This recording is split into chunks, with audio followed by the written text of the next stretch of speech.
Hello everyone, my name is Joe and I'm creating a video for the fundamentals of electrical circuits. Now the reason for this video is mostly because going through school you get an idea of how this works and how to analyze and how to do the mathematical equations.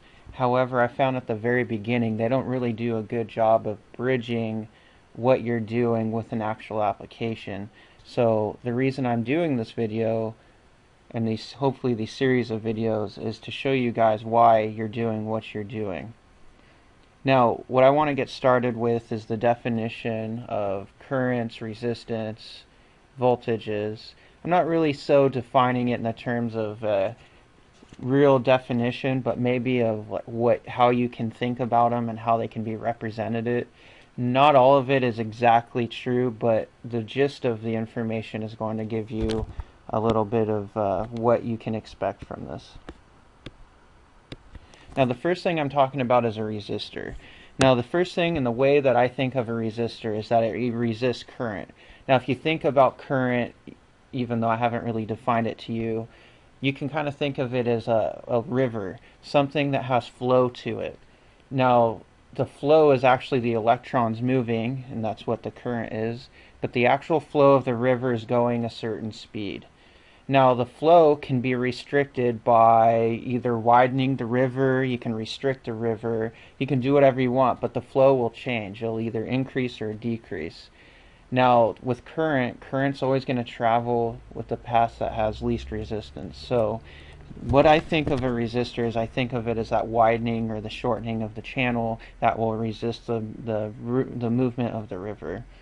Now the symbol that we'll be using is this little squiggly line here, and we can use anything above it. For example, that blue R1 above the resistor symbol could be 5 ohms, 6 ohms, 7 ohms, 100 ohms, 1000 ohms, it doesn't matter. Now resistance is measured in ohms, and the symbol for ohms looks like this. The second thing we'll go over is voltage. Voltage is, again, something that we'll take a look at. Basically it's energy. It could be potential energy if you want to think of it that way.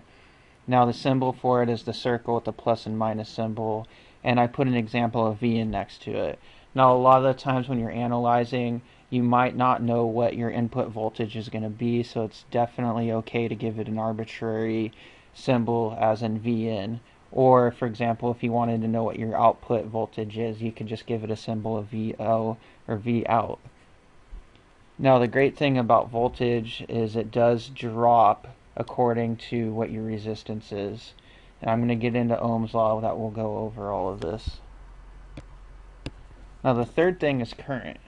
Typically current is given a symbol with this circle and the arrow. Now the reason why you want to give it this symbol is because it's dependent on current and voltage, meaning that you're going to just get a current regardless. If you have a voltage and a current, it's going to create, a voltage and resistance. It's going to create a current for you. Now usually with these current symbols with the circle and the arrow on it, that usually means that it is a independent source. So it could be, for example, another set of circuits that creates a current that's going in that direction. And instead of putting all of that work and drawing the picture of what the actual schematic looks like, you could just model it as this with the circle on it. And that is this symbol here. Now just as I wrote here, most devices pull as much current as they need. Basically what that means is, say you had an iPhone or an Android phone, usually you'll get a little cube wall charger that has a USB plug. No, those are rated for 5 watts. Usually it's 5 volts up to 1 amp, meaning that 5 times 1 is equal to 5 watts. Now if you had another device, let's say like a portable hard drive, it could be a speaker system that uses the USB outlet, just because you plug that into the wall doesn't mean you're going to be drawing 5 watts into your speakers. Your speakers will draw as much as it needs. Maybe it's only half of a watt. So maybe it's only half of an amp. meaning that if you were to multiply 5 volts times a half an amp, you're actually only using 2.5 watts. So just because something is rated to a point doesn't mean that's necessarily what you're going to get on the output. Now, tying all of this together, basically we'll have Ohm's law, which I said I'd go over together. Basically the way that I think of it is you have voltage is equal to your current, or your current, and times your resistance. Now, to put it in a little triangle so that way you guys don't need to think about each little thing, you have voltage, resistance, current. You can draw a little triangle around it and put this line in here. So basically what this means is that if you have voltage and you divide it by your resistance, you're going to get your current. If you have your voltage and you divide it by your current, you're going to get a resistance. Or if you have a resistance and you multiply it by your current, you're going to get a voltage. Now, people describe this as Ohm's law, so that's O-H-M, and he is the gentleman that came up with this relationship. Now, the relationship is linear, so what that means is if you graph it and say you have a resistance down here and you have a current up here, the multiplication of the two products is going to result into a voltage, which will be linear, which means it's just a straight line. Now, you can do that for anything as well. For example, if you have your voltage on this axis and you have a current on this axis, you can see that the resistance, which would be this line as well, will still be linear. Now, this is going to be it for the introduction video. I just want to point out this is my first video ever made. I'm currently using SmoothDraw. I'm not sure if that's the way I'm going to go, just because the way my tablet works, it doesn't really agree with it. So what I would like for you guys to do is just leave comments below. I know this video is very, very, very introductory. However, I will go ahead and create some more videos that show the relationships that I'm talking about and how to apply them to a circuit.